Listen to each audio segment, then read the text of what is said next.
Assalamualaikum warahmatullahi wabarakatuh. Saya sebagai kuasa hukum dari Tuan Andi, penggugat dalam perkara ini, akan memaparkan alasan dan bukti mengapa tergugat Tuan Budi yang telah melakukan manifestasi dalam perjanjian jual beli tanah yang telah kami sepakati bersama. Dengan fakta-fakta sebagai berikut. Pada tanggal 15 Januari 2023, Tuan Andi sebagai penggugat dan Tuan Budi sebagai tergugat menandatangani perjanjian jual beli sebidang tanah seluas 1.000 meter persegi yang terletak di Kecamatan Cisarua, Bogor. Dalam perjanjian tersebut disepakati bahwa yang pertama, harga tanah adalah sebesar 1 miliar rupiah. Yang kedua, pembayaran dilakukan dalam 2 tahap, yaitu tahap pertama adalah uang muka sebesar 300 juta rupiah dibayar saat penandatanganan. Tahap kedua yaitu 700 juta rupiah dibayar paling lambat 3 bulan setelah penandatanganan. Setelah pembayaran lunas, Tuan Andi akan menyerahkan sertifikat dan memproses balik nama ke atas Tuan Budi. Namun hingga 6 bulan setelah perjanjian, Tuan Budi tidak melunasi pembayaran sebagaimana disepakati. Tuan Andi telah mengirimkan 2 kali surat teguran atau somasi, tetapi tidak diindahkan.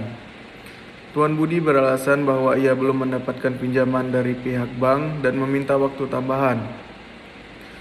Namun Tuan Andi merasa dirugikan karena tanah tersebut sudah tidak bisa dijual kepada pihak lain dan mengalami kerugian. Yang mulia Majelis Hakim yang saya hormati, sebagai kuasa hukum Tuan Andi, sebagai penggugat dalam perkara ini, saya akan memaparkan alasan dan bukti mengapa tergugat yaitu Tuan Budi telah melakukan prestasi. Yang pertama, berdasarkan perjanjian jual beli yang ditandatangani tanggal 15 Januari 2023, klien kami yang bernama Tuan Andi sebagai penjual telah menjalankan seluruh kewajibannya.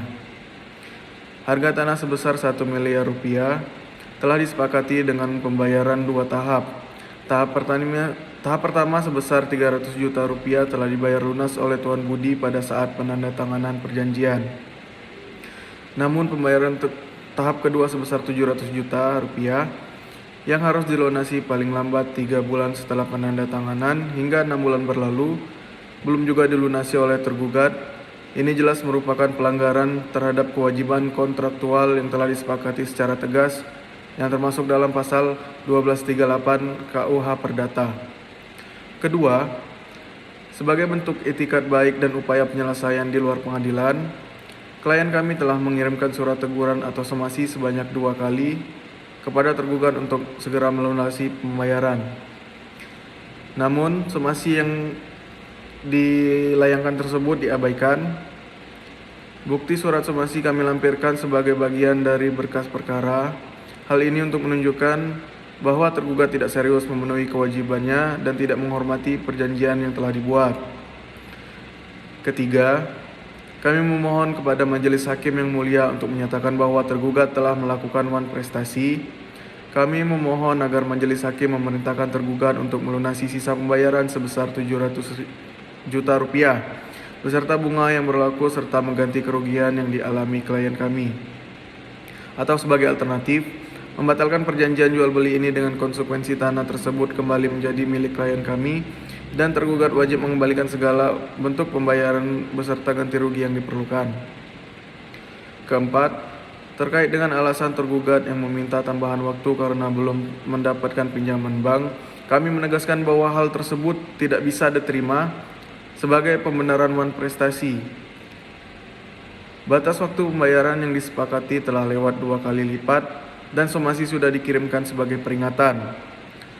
Tindakan tergugat yang tidak memenuhi kewajiban tepat waktu menyebabkan klien kami dirugikan secara nyata karena tanah tidak bisa diperjualbelikan kepada pihak yang lain yang berminat terhadap tanah tersebut. Dengan demikian, kami memohon agar Majelis Hakim mempertimbangkan bukti dan argumentasi kami serta menjatuhkan putusan yang adil sesuai hukum yang berlaku dengan menegakkan kepastian hukum dan keadilan bagi klien kami. Demikian yang dapat kami sampaikan. Atas perhatian dan putusan yang mulia, kami ucapkan terima kasih.